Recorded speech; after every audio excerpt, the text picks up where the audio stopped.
Guess whose Christmas is ruined now, Mom? I 30 moved from the central US to the northwest coast when I was 22, mostly to get away from my crazy mother. Most of my family were all enablers of her behavior because they found it easier to just go along with it than fight her over it. Save for my 3 older sisters, who got out of Dodge because they couldn't take her SHT. One of them even moved to Canada. So yeah, I was not only the only boy but also the youngest, which made me a perpetual baby in my mother's eyes. So my mother often tried to infantilize me growing up. She tried to spoon-feed me when I was 16, then complained that I wasn't being supportive of her when I refused to let her do things like that. Then she gaslit me when I didn't cave to her whining. Her behavior has been manipulative and narcissistic for as long as I can remember. She tended to say everything about herself. Some referred to her as having a queen mother complex. She always expected to be honored and revered on any holiday, because even my birthdays had to be all about her, even when she did none of the work or planning. She showed up to my 21st birthday in an outfit that looked a lot like a wedding dress of sorts. Then she expected me to escort her by the arm everywhere from the moment she arrived. We were just celebrating at a local bar, not some sort of fancy club, so that went about as well as you can expect. And she made a huge fuss, saying I was humiliating her on her day. When I remarked that it wasn't her day, it was mine, she threw a tantrum and ran out like a teenage girl who'd just been dumped at the prom. And that wasn't all. She had some other habits that were unbelievably creepy toward me. She attempted to sit in my lap a few times and said she wanted cuddles. I openly called that weird, and she repeated her usual pouting and gaslighting. When she was 45, she started openly talking to other people near me about wanting to get a facelift and breast implants to look 20 years younger. And she'd give me the side eye while doing it. But my father adamantly said he'd never pay for such unneeded things. That sparked many fights where she called him unsupportive, then spent weeks playing the victim. We were never big churchgoers, but she'd drag my father and me to the local Mormon church on random Sundays when she wanted to try and get back at me for not enabling her. We weren't even Mormons, but it was the closest church to us. She once put me on the spot, trying to infantilize me in front of an entire congregation of people after the sermon, and I called her out on what she was really doing. Then I just walked out. That was the last straw, and I moved out to rent a small room at a friend's parents' house for $200 a month.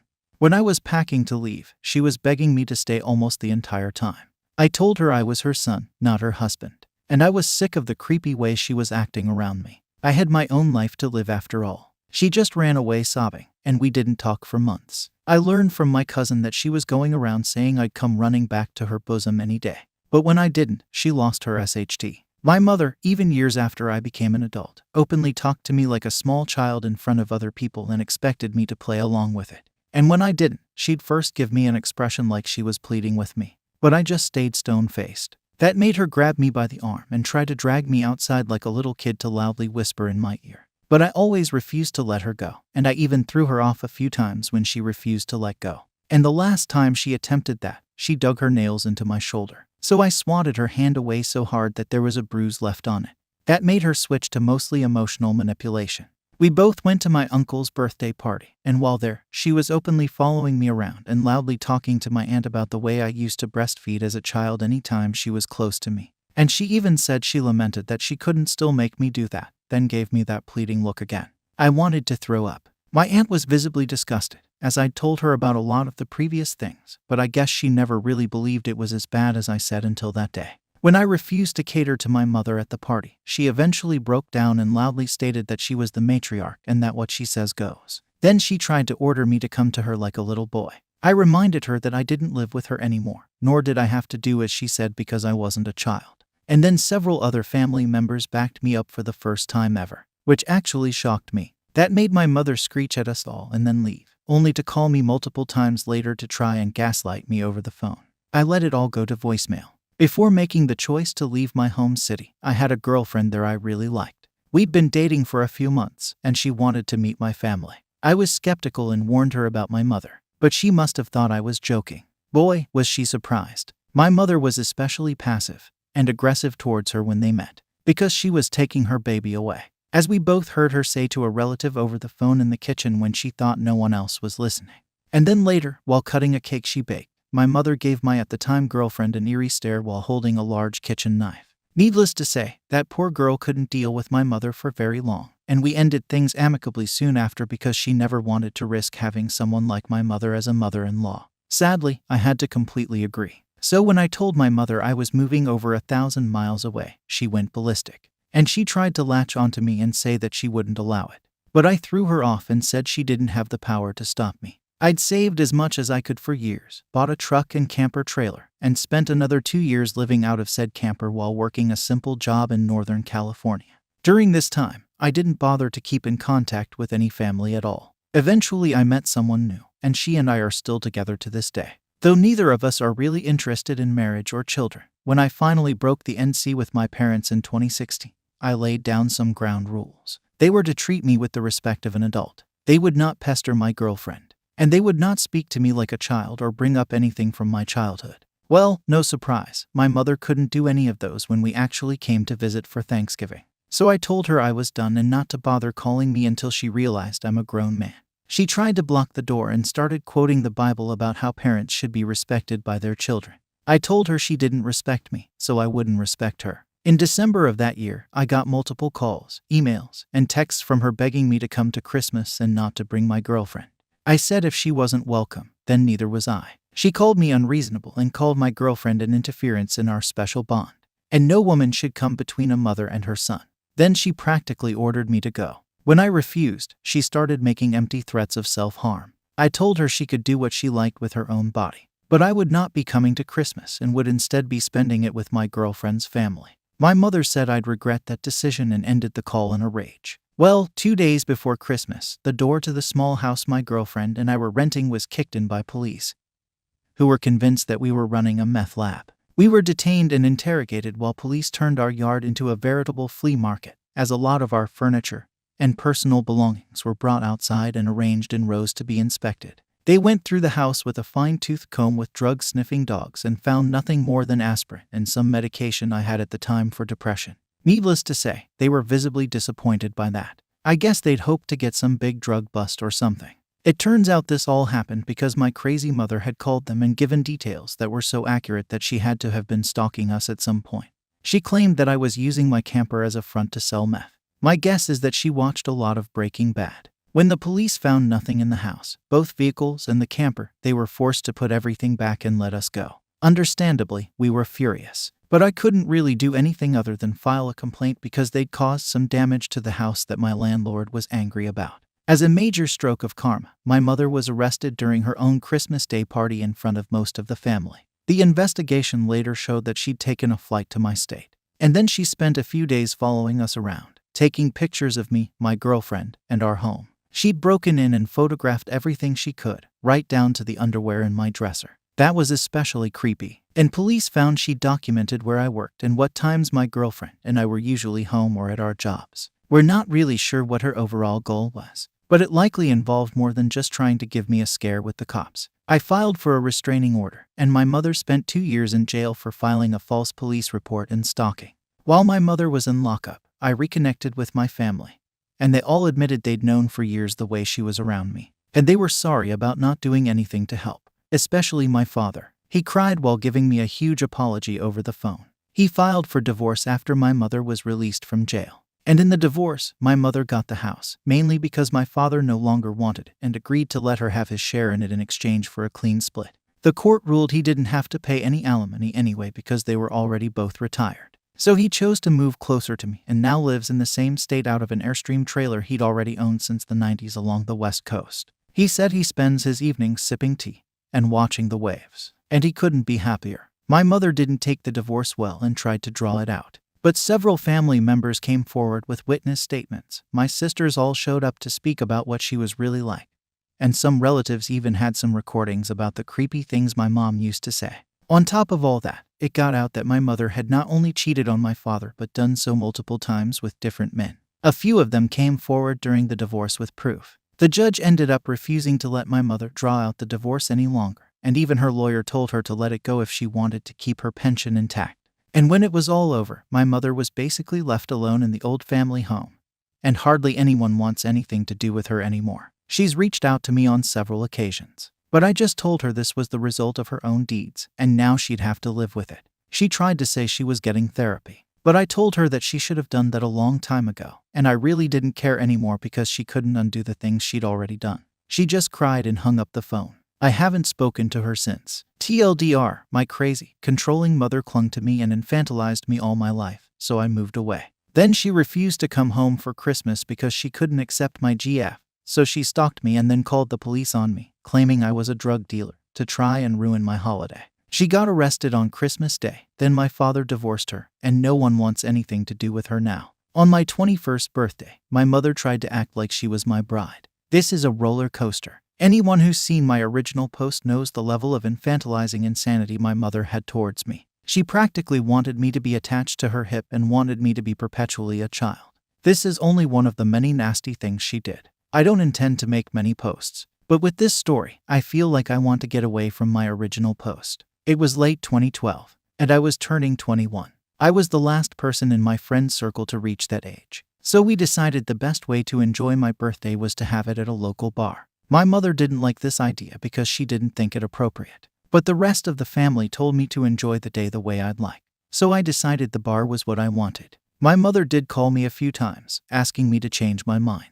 But I wasn't going. Every single birthday I had while living with my parents, my mother told me all about her. She always dressed up like she was going to an extravagant party and always made herself the center of attention. She hovered over me every time I blew out the candles on my cakes, and she had to be in every photo taken of me. I stayed at my parents' house as long as I could stand it to save money. And believe me, I was saving every spare cent in a savings account. Now it was time for my 21st birthday, and I was determined to not let her ruin it or make it about her. One of my friends brought a small chocolate cake, and it only had one candle on it in the shape of a 21. Some of my favorite tunes were playing on the jukebox, and I was enjoying gin and tonic. Then my mother showed up. She pranced in wearing what looked like a wedding dress of some sort, and her hair was done up in what I think would be best described as Disney Cinderella style. Her face was caked in makeup to try and not look almost 50, and my dad walked in behind her, wearing his church suit. He didn't look happy. My mother pranced toward me and latched onto my arm.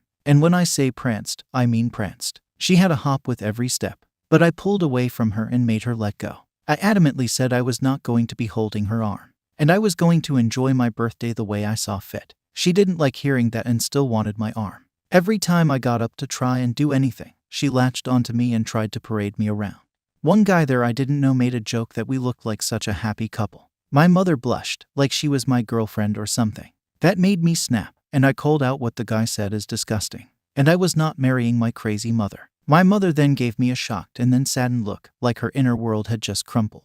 Then she turned on the waterworks. Everyone was staring. I just walked into the men's bathroom. She couldn't follow me in there. My dad walked in a few minutes later and said my mother had calmed down, and it was safe to come out. But she'd planted herself in my seat at the table, and I was told to move when it was time to do the cake. She didn't want to, but my dad made her get up. And my friends made sure to sit in places that kept my mother from sitting close to me or being directly in my line of sight.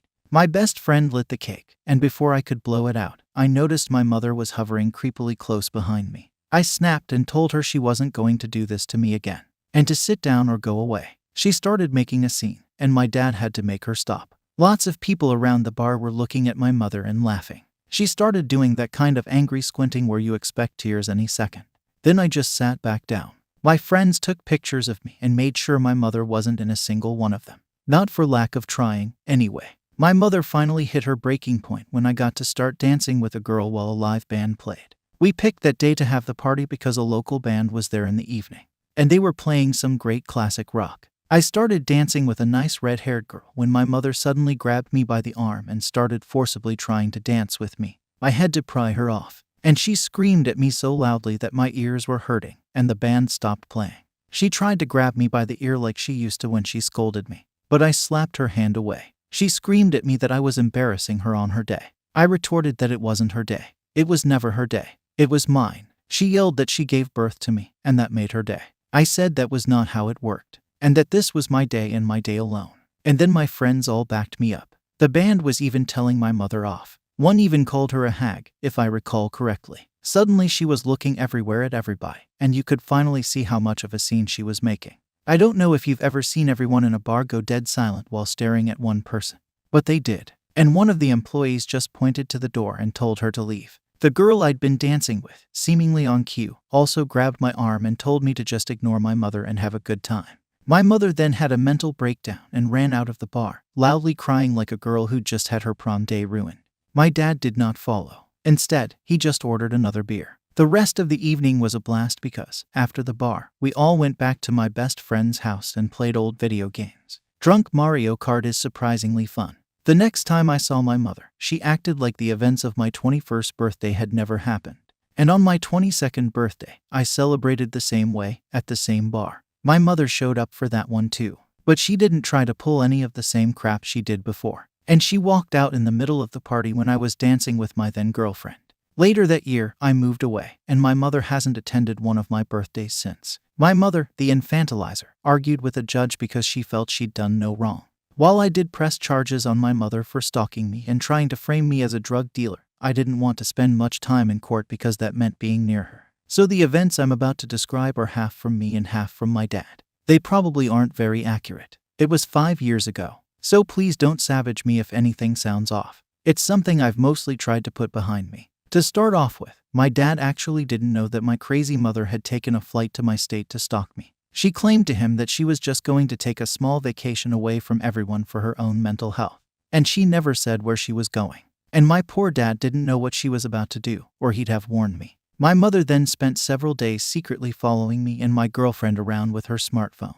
She used the spare key we kept hidden inside a fake rock to get into the house we were living in at the time. She then photographed everything she could, even more intimate things I'd rather not describe. Then, after she returned home, my dad said she looked really smug about something. He described it as the kind of look someone has when they think they've won. And she seemed unusually happy and giddy until the police came and arrested her on Christmas. Dad said she was bawling her eyes out and saying she didn't do anything wrong as she was being carted out by the cops. The evidence against her was clear. All of the photos were found on her phone, and my dad quickly realized what she'd done. The call my mother made to claim I was selling drugs was even made from her own smartphone. The call was recorded and was very easily traced back to her phone. When my mother was confronted with the evidence, my dad said she just started crying and begging. And when she refused to get up from the table, the police had to move her. Dad said she just totally went limp and refused to cooperate. No one bailed her out of jail either. She had to use her own money to get herself out. Dad said she wanted to call me to beg. But I guess, in a rare moment of clarity, she figured out there was no way in hell I'd bail her out after what she did. So she spent a while locked up before finally using her own money to get out. She didn't try to run. In fact, she firmly believed herself to be justified in what she'd done and felt like she could sway a judge to her point of view. Her lawyer advised that she just plead guilty. So she fired him and said she'd represent herself. Well, that went about as well as you can imagine. She was in court faster than I thought. And my girlfriend and I had to fly over to testify against my mother. But I only stayed as long as they needed me. And I was on the first flight I could get back. But while I was there, my mother seemed to stare at me almost constantly. The stares ranged from her creepy, pleading look to absolute rage. When my mother took the stand, she gave a speech about why she believed she was right. I needed to be taught a lesson for refusing to come home and for putting some W before her. Because she should have been the only woman I'd ever need. She also tried to keep staring at me the entire time she was making this speech. But the judge repeatedly told her not to do that. I left before the sentencing. The judge believed my mother to be mentally ill. But when he stated this, she went off on him, saying that she was completely sane. Of course, that just made her look more crazy. She said she was just a mother looking out for her son. And she did what she had to do to teach me a lesson. My dad spoke up and said if she was really looking out for me, she wouldn't have tried to make her own son into her second husband or frame me for something I didn't do just for refusing her. That made her go off on him, and guards had to keep them apart. The judge was originally going to be more lenient on my mother, but she decided she needed some real time behind bars and was sentenced to 2 years in prison with 3 years of probation. When she was sentenced, my mother went full toddler and had a tantrum of pounding her fists and crying like a baby. She had to be carried out of the courtroom because she refused to cooperate again. My dad described the next 2 years without her there as being absolute bliss, and he made up his mind that he'd be ready to divorce her as soon as she was out. And I mean giving her the papers on the very day she came home.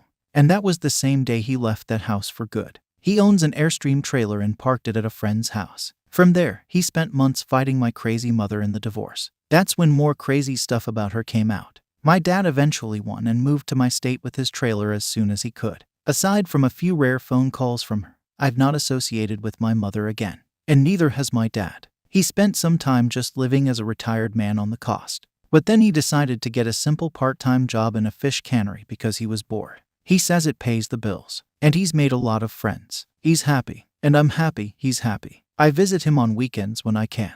My mother, though, hasn't spoken a word to her in 2 years. Any number she ever used to call me with after court was blocked. I am done with her. Edit, I forgot to mention.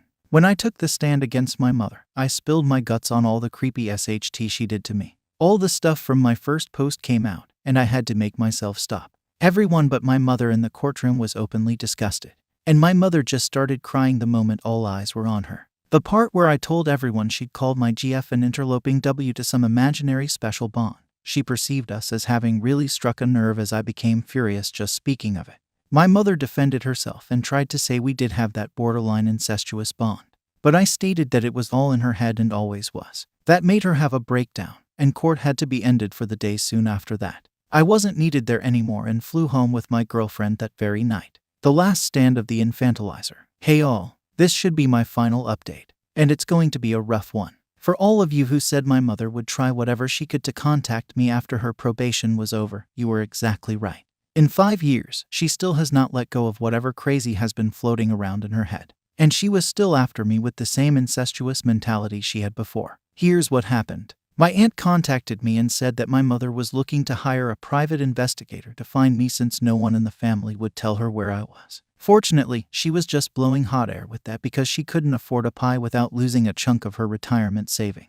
Barely any relatives talked with her other than a check-in now and then to make sure she was still breathing. And they said she was generally just quiet, antisocial, and remorseful. It turns out she was just biding her time. All that therapy she supposedly went to in the past few years was just for show. She hasn't changed at all. No, I take that back. She's changed, just for the worse. She wanted her probation and my row against her to expire. And then she went right back to her old self. She started wearing colorful dresses in public that can be described as bad bridesmaids and Disney princesses. She's almost 60 years old and has started to only go out dressed up that way. She spent the last 3 years after prison slowly collecting the dresses and putting up the act of a broken old woman that no one loved. And anyone who saw her said that those dresses were all she wore once her probation was over. Even around the house, it was her primary attire. It wouldn't surprise me if she spent more money on makeup and hair dye than she did on food every month.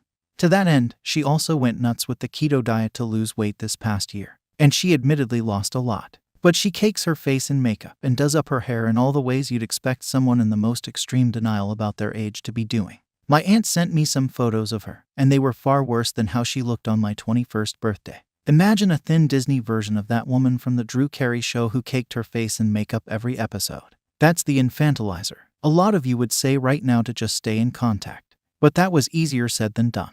My mother may not know where I live anymore, but she knows which state I'm in and also believes I couldn't be too far from my dad, which she was exactly right about. My mother was threatening to go to my state and literally look everywhere for me. Imagine an old woman dressed full-on Disney princess in the middle of a city passing around photos of me from nearly a decade ago and asking people where I am and telling them whatever she wants about me. I can only imagine the creepy SHT that would have come out of her mouth. I wasn't about to let that happen. I spoke with several family members, and we mutually agreed that the only way my mother wouldn't come running her Disney princess arse to my state to try and find me would be to speak with her myself in advance. I know a lot of you are probably mentally screaming, "Don't do it. She's a psycho." Well, you're not wrong. But at the same time, I'm sick of running. And she had no idea what I looked like after more than 5 years. Gone was the boy she knew. I'm bigger, more muscular, and have a nice beard. I've even learned some boxing from a friend at the gym. He still kicks my ass, but I hold my own. My aunt helped me arrange to speak with my mother over Skype. My mother was apparently so giddy with excitement that she legit soiled herself and had to go change before we could talk. My aunt was with her on the other end, and I was ready to jump in if things got too crazy. The video call connected, and when we first saw each other, my mother didn't recognize me at all. She just asked who the big, hairy guy in front of the screen was. That was until I spoke. The first words out of my mouth were to sarcastically say you were expecting Prince Charming. She recognized my voice right away and started crying. She was whining and asking me what I'd done to myself. I said I grew up, no thanks to her. My aunt played peacekeeper and calmed everyone down. My mother had to wipe away a lot of her makeup due to her tears making it run. And then she wanted to be excused to go redo it. I said I wasn't waiting for that. We either talked right then or not at all. She whined that she wanted to look good for me, and I told her there was nothing she could do to make me look good. which made her cry some more. Oh noes, my own son doesn't find me attractive. Guess I'll just cry about it. Initially, my GF was not visible. But the second my mother realized she was there, she became super irate and was about to say something damning. But she stopped herself before saying anything worse than, "What is she doing there?" I told her we still live together, I love her, and we may even one day get married. My mother flopped over onto her couch, crying and acting like a sad diva. I told her to stop being a baby and calm down. Even if my girlfriend and I never marry, I'd still love to grow old with her. My mother actually shouted out, "But I already am old, and I quote am alone." I said that meant nothing to me. And to calm down, I was ending this call, and we'd never speak to each other again. She took a moment to calm down, and my aunt got her a small keto ice cream from her freezer, which she started gluttonously devouring. She got a couple brain freezes and kept whining she's old until she finished all the ice cream. When she was done, she just threw the ice cream tub away, got creepily calm, and said she was ready to talk again. We had some mundane conversation back and forth for a while. She tried to keep asking me intimate details about my life, where I work, and where I live. All that stuff. And every time I refused to answer and told her she's not allowed to have any of those details after she stalked me and tried to frame me as a Breaking Bad drug dealer, she cried out about how that was 5 years ago. And she begged me to look past it. I said she was incredibly lucky I was even speaking to her at all after all of the SHT she's done. To which she went back to crying, and my aunt had to take a few minutes to calm her down. It was petty of us. But my girlfriend and I had a plan to see just how crazy my mother really was. I knew that she was barely keeping herself in check. We waited for just the right opportunity, and my girlfriend leaned in and gave me a kiss on the lips. My mother got this very creepy, wide-eyed look on her face and actually said, "I wish you'd let me kiss you like that too." Everyone went silent. My aunt, who'd been playing peacekeeper, looked like she'd just been slapped in the face. And I said, "That's it.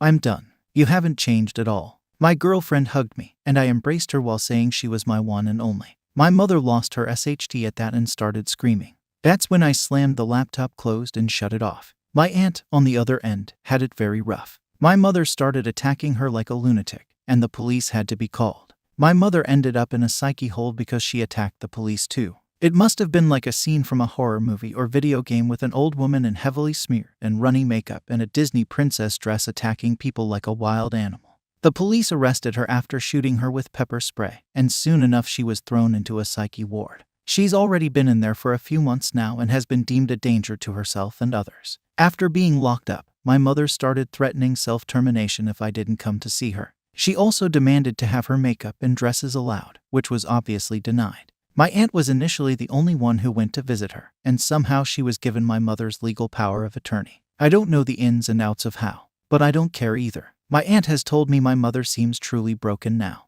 They have her under constant watch, and she wants to unalive. She's stopped crying for me, but she spent a lot of time in serious denial because she was convinced I would come for her. Then, of all people, my dad visited her. Not too long ago, he packed up his trailer and drove all the way back to our home state. My mother was not happy to see him. I don't know what was said between them, but I heard he savaged her. It doesn't take much to make her cry. But whatever he said was far worse. I think he's held those words in for 5 years. But whatever he said had a strong enough impact that she nearly went catatonic. My aunt told me that my mother became more cooperative after that and has stopped crying because Prince Charming hasn't come for her. My dad didn't stick around. He spent about 2 weeks catching up with everyone and headed over to New Mexico. He has a cousin over there, and he says he feels like being in the desert for a while because the salty air at the coast is eating away at his truck and trailer. He also hates seafood. So that's where he's at now. One of my younger cousins on my mother's side who has a pregnant girlfriend is moving into my mother's house